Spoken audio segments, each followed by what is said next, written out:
आज तफ्तीशी अफसर को तब्दील करने के बाद अब तक क्या हुआ? देखिए, अभी तफ्तीशी अफसर जो हैं अदालत में मौजूद नहीं है। उन्होंने दरख्वास्त की है, वो इंसाय दहशतगर्दी की अदालत में हैं कि वो थोड़ी देर में आएंगे।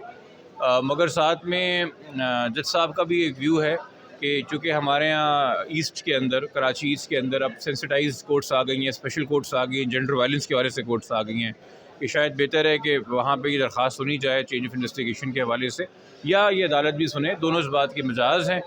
वो ये IO साहब के आने के बाद बता देंगे। तो लेट आज के अंदर उम्मीद है कि हमें आज एक हेयरिंग मिल जाएगी।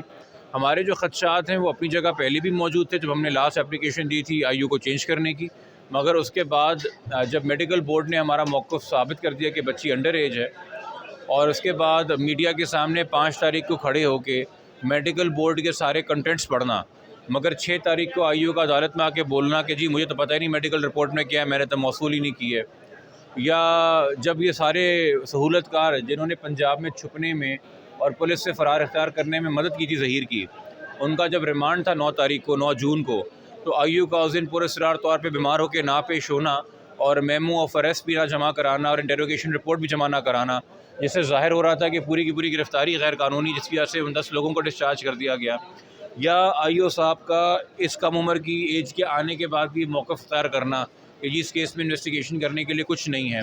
या 7 जुलाई को जब निकाह खां की बेल आर्ग्यू हो रही थी और हमने मौक़िफ़ इख्तियार किया कि जी निकाह खां तो मफरूर था, लाहौर का रहने वाला, कराची से गिरफ़्तार हुआ है, उस वक़्त IO का कोर्ट को मिसलीड करना और बोलना जी हमने तो लाहौर से गिरफ़्तार किया है, और फिर पुलिस इन्वेस्टिगेशन से IO का झूठा साबित होना।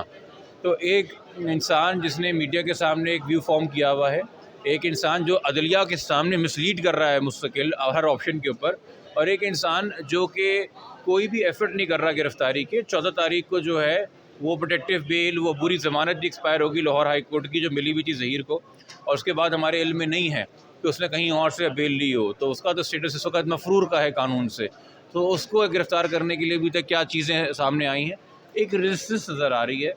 और ये अगेन मैं कहना चाहूँगा, ये IO इस केस के ऊपर मुसल्लत किया गया है,